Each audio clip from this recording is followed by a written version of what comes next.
In AR7, Chris?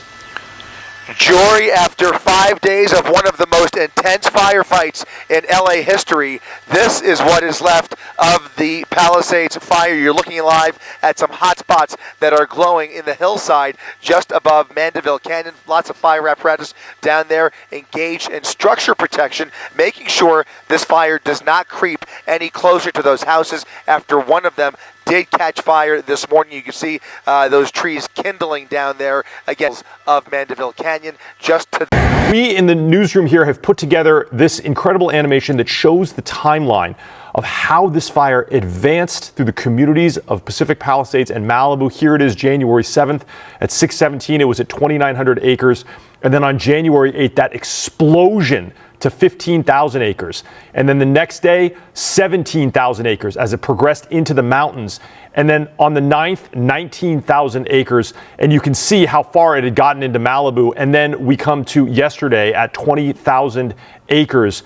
And you can see 20 and then to 21,000 acres. But you see how far across it spread, and all the way up to the 11th, which is today at 22,660 acres. This is just information from 7:30 a.m. So we are in Altadena and Pasadena, and we're kind of taking a look block by block at where the destruction is and where it isn't. Some of those areas, some of these neighborhoods that are just completely destroyed. And this is actually my first time being over the Eaton fire destruction. I've spent the past few days over the Palisades fire destruction, and that was shocking, and that was mind-boggling. And this too is I'm having the same kind of shock and awe moment looking at this destruction. You're looking at that's El Molino Avenue.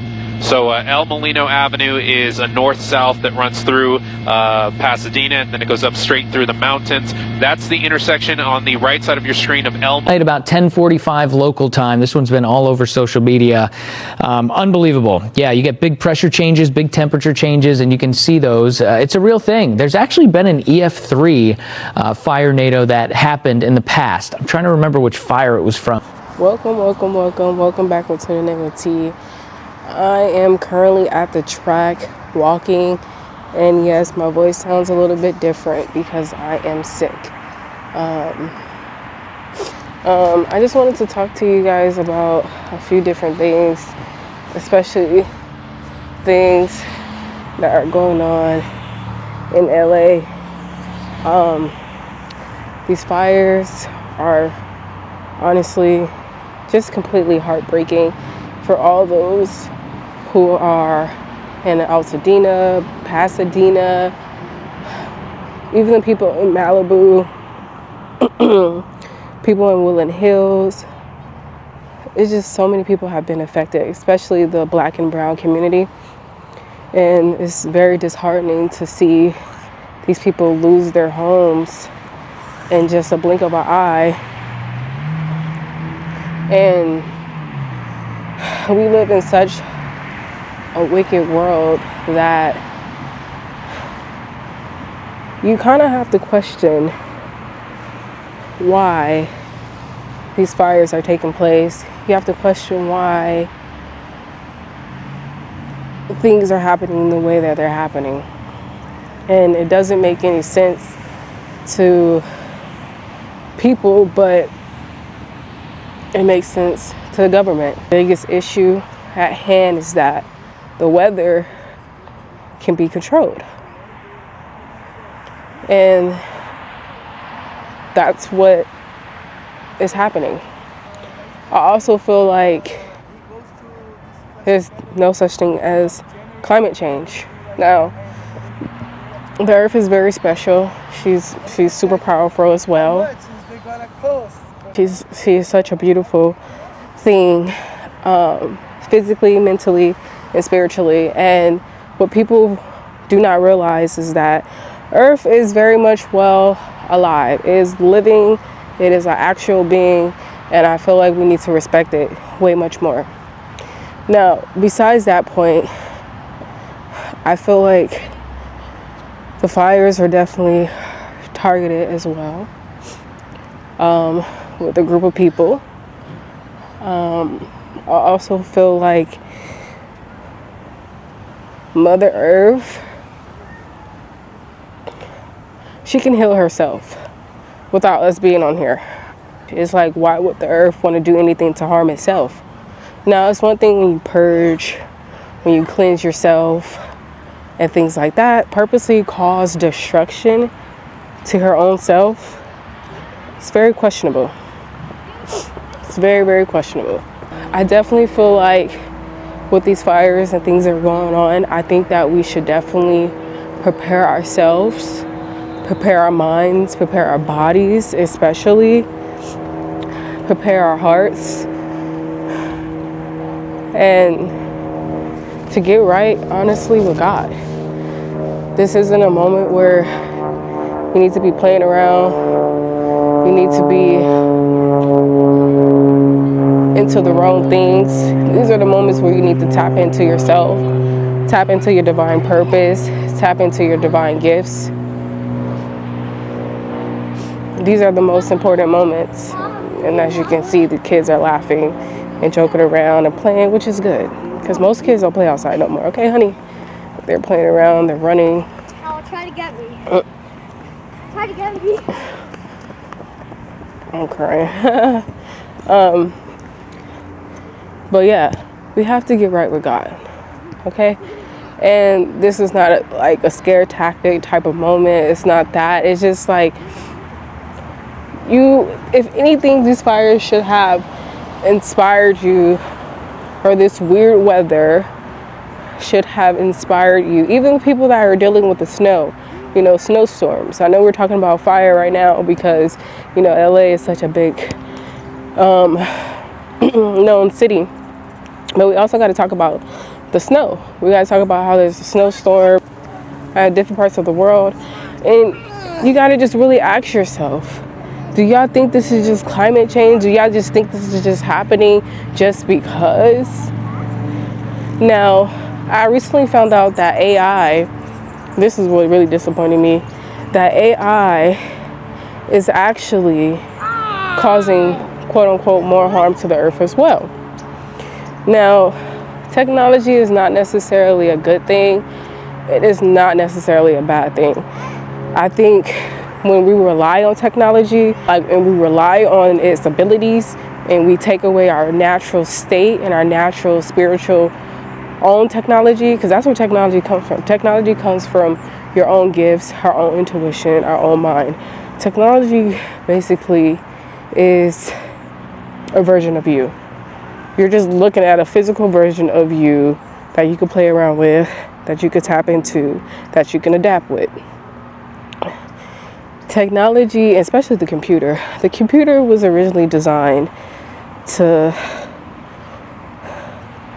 comprehend and understand the physical body and the manifestation of a physical body and the manifestation of God. But technology has its pros and cons, and I love tech. Like, if you know me, I love technology. I love learning new things about tech. And I love learning new things about Earth. And it's so funny because my mom just had reminded me not too long ago that didn't I wanted to study, I forgot the name of it, to study the Earth. I was thinking about going to school for that. Look who it is. How do you think? Okay. Anyways, so I wanted to study the Earth. I still kind of do, but back to what I was saying about AI. I recently discovered that AI is actually harming the earth. It's doing more harm than good. So basically AI, you know how you have a computer, right? And you know how your computer, like the old school computers, used to heat up? Okay, so basically the part where it used to heat up, when you turn the power on and power off, that part that used to heat up and overload and just get really hot, basically there's a center where all of those are placed in the building, and basically to keep it from heating up, it's a water system that goes on like almost like a flushing system. All of the heaters or all of the on and off buttons. Just think of that as being in one entire room and water is flushing through them to keep it cool. Okay? They're keeping it cool by using water. So you gotta ask yourself, one, where is that water coming from? Two, how much water are they using? I'm sure it's not recycled. So just ask yourself those questions. And I always say, like, question everything. Question everything, especially what's going on in the world. And my heart, and just, I'm sending so much love for all the people who are experiencing this tragedy. And it's just very sinister of the extent that the government will go for money and greed. And it's amazing to me, to be honest. But I just feel like, if anything, we will rise, we will overcome. You know, one thing about black people and brown people, and just even white people, to be honest with you, like, what's so trippy about this whole situation is that they're willing to take down their own kind. They're willing to take down the wealthy community as well. So it's just like, what would they do to you? But for all the people who are impacted by these fires, my heart really does go out to you guys, and it just, so much love is being sent with you guys, so many prayers and just so many thoughts, because no one wants to lose their home, especially by fire. It just at any cost. You wouldn't want to lose something that you created, your own, and that you made a purpose in, and you created a family in, and you created a beautiful dynamic in. Like, no one wants to lose that at any capacity. But when you look at these things, sometimes change is necessary, and we don't even understand why and how and what's the real reason for that change. But sometimes it's definitely necessary, especially when we're stagnant. God finds a way to make us move. God finds a way to shift us. And that's what I always say to myself, is to never get comfortable. You know, never get comfortable, never get relaxed. You know, it's nice to enjoy yourself and to be present and to be in a constant routine, but never get comfortable. Again, my love to all of those who are experiencing this fire, experiencing this hardship, experiencing just tragedy, death, just experiencing what may feel like the end of the world as we know it. But it's not. This is literally just the beginning. This is just the beginning of the chaos. This is just the beginning of the bullcrap. This is just the beginning of the beginning. And if I'm being completely honest, it's beautiful, and it's sad, and it's disheartening, but at the end of the day, there's only one thing, being, whatever you want to call God.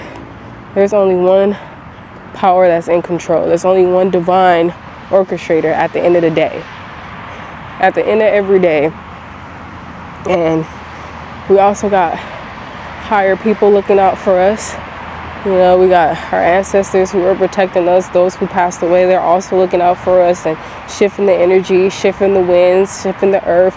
Like, there's things that are being taken to place, and then there's things that are helping us out at the same time, even when it doesn't seem like it, even when it doesn't feel like it. So we'll be all right. LA's gonna be fine. We will rebuild. We will prevail. And sometimes these things like this that happen is encouraging us to change, if I'm being completely honest with you.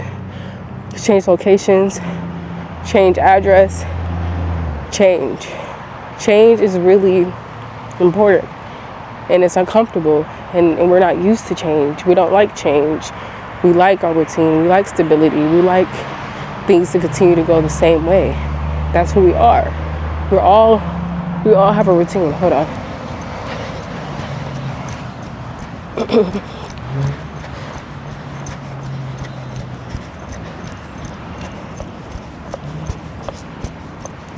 wasn't trying to run, not for real, but I had to catch up.